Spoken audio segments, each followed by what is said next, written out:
Emotional regulation for our educators. That all about.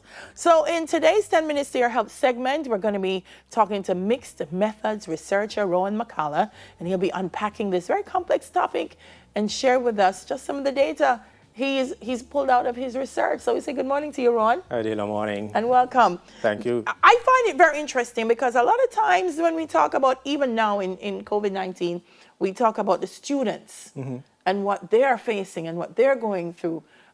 Sometimes I hear the teachers, but a lot of it is about their skill set, never about their emotion and regulating it. You're so right. What inspired you to do that type of research?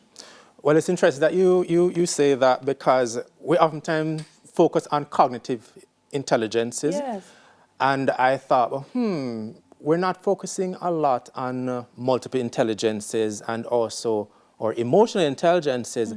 So we may have teachers who are brilliant in the classroom cognitively, but I then questioned, what are their emotional skills to do their craft. And so that was actually what led me into researching emotional intelligence. Yeah. And what did you find? Because I feel like that is so important. If a teacher is going to connect with a student and get the student to really develop into a worthwhile human being, how important is emotional intelligence?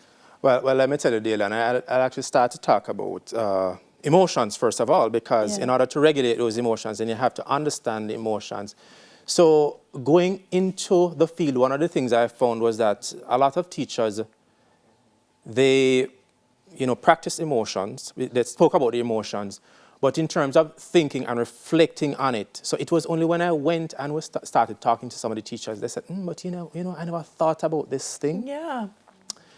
In terms of what I found, and I looked at pre-COVID and during COVID, and I found that teachers used positive and negative emotions. So before COVID, teachers would use negative emotions like, being frustrated, they'd be angry, use anger, for example, sometimes pride. During COVID, the emotions switched. So they used negative emotions. So emotions like fear, for example. They also use emotions like pride, for example. So the emotions switched during the COVID environment or the COVID era. What was remarkable for me was that teachers started understanding the context of the students some more. And so the teacher who, for example, would be frustrated with a student now became so compassionate and caring for that same student. So that I found very interesting. In terms of why teachers regulated their emotions, there are a number of things. So, for their own health and wealth and well-being, they did regulate their emotions. But teachers also regulated because, they wanted to be role models for students.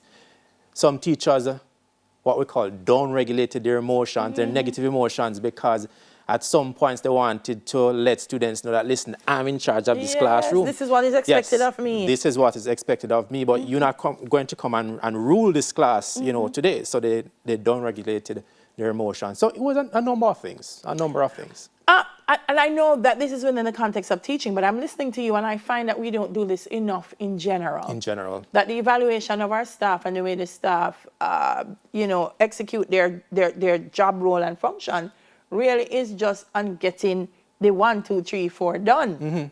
And so we don't look at the human side of it. And they're humans. And they're going to bring emotions into this space. We all have emotions. Yes. But so one of the things now for me is, were the teachers able to identify the emotions? Because I feel if you're going to regulate it, you need to know, what am I feeling? It's an interesting question. And so I go back to the lexicon. Yes. Because, and just generally, it's not something that we study and practice to say, I'm feeling angry or I'm feeling frustrated or I'm feeling pride. So it was only when I started talking to teachers, then they started thinking, they could identify. Yes, they could identify, but before they didn't. So you found teachers started talking about some of the things that they're experiencing as they went through the classroom space. Wow. So how do they regulate?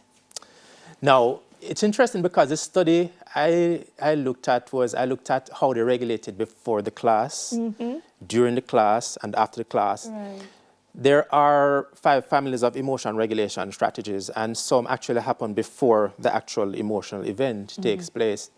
Before the classroom, I found that teachers did regulate their emotions in both positive and negative ways, and more positive. So in one instance, I remember a teacher saying to me, for example, that she knew the type of students that she was going to, face for the day, and so she just really had to switch the class with another colleague because she was emotionally not prepared to deal with those students at that time. Some teachers actually use what we call positive emotional appraisal strategies. So they thought about the child and said, well, this child is better than the manifestation that is happening. And so they saw the child, the wholeness of the child, right? During the class time, I found that teachers use a mix of regulation strategies as well. So there are times when they actually told the students exactly how they're feeling. Oh so my gosh. the students were making them annoyed and frustrated and stuff. They told them, which is a good strategy, by the way, because sometimes we don't necessarily tell people how we're feeling. Right?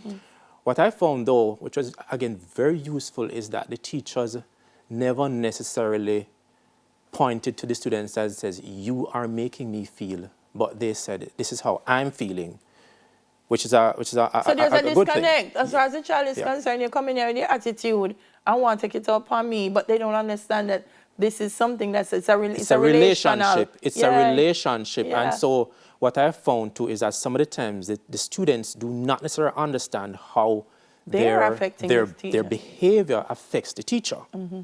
And sometimes the teacher probably does something in a conscious way. So, for example, shame a student because he or she wants that student to behave self. So it's really a relationship. So what I'm hearing also is that they try to regulate the emotions of the students as well. Yes. So that's the thing with emotional intelligence and emotional regulation. It is you regulating your emotion, but also helping others to regulate their emotions. How significant, Ron, is this kind of research to classroom management? It's most important, Delia, and one of the things I've actually identified coming out of this research is we're facing a lot of things in our education system, and one of the things I'm suggesting is that if we pay more attention, we pay a lot of attention to cognitive abilities and intelligence, but I think we need to spend some time to pay more attention to emotional intelligence, emotion regulation, because it is a crucial part of what happens in that classroom space. Yeah. If the teacher, for example, can recognize that, this behavior is not necessarily the best behavior of the student, or see the student in a different way, and the student can also recognize that, listen, this is not my best behavior, I'm impacting the life of my classmates, I'm impacting my life, I'm impacting the life of the teacher, for example, then it becomes a win-win for everybody. Yeah. So it is something, that is most useful in the education sphere and even outside of education. It's a mixed methods? So I did a mixed methods research. I really like mixed methods. And so mixed methods is really using a pragmatic approach to doing research using quantitative approach and qualitative approach. And the intention is actually to merge both data sets. So you get the best of both worlds from using qualitative and quantitative approaches. Well, I'm excited to see these findings being shared at the teachers' colleges. Yes. And in some of the trainings that happen, JTA, when they're doing them Helen Stills, good morning, JTA, workshop and all them things, man, I know about teaching. Because I feel that once you're in touch with the emotions and you're able to manage them and pass that on as well, that skill set to the students, the wider society benefits. It is going to benefit so much.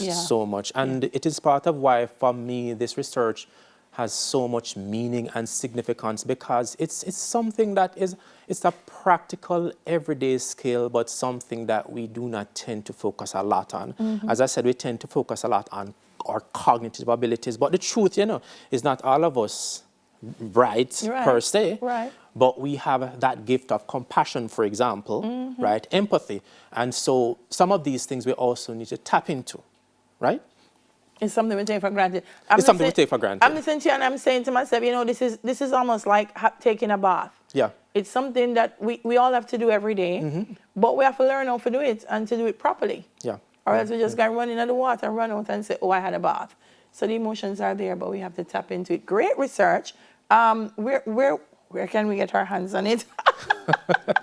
So I have to do some of that administrative work with the university, but so this is just one way of actually publishing as part of the ethical consideration.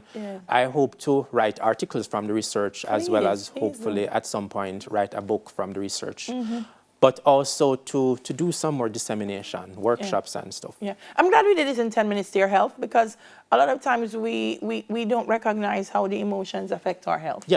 Yes, they do. They really do. Listen, do. when you hear the teacher say, Lord have mercy, my pressure, may have high blood pressure, it's that sometimes it's regulating the emotion. Yeah, but the crucial thing though is to understand the emotion, and then from that understand what are the strategies that we can use to regulate those emotions. Most important. Great having you on, and great discussion. Congrats. Thank you. Congrats on the research. Thank you. Mixed Methods researcher Rowan McCullough. That's 10 minutes to your health, guys. We'll do it again next Thursday.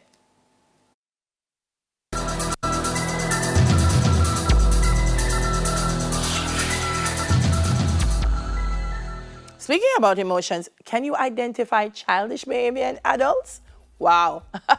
That discussion is going to come up after the break with Sukam.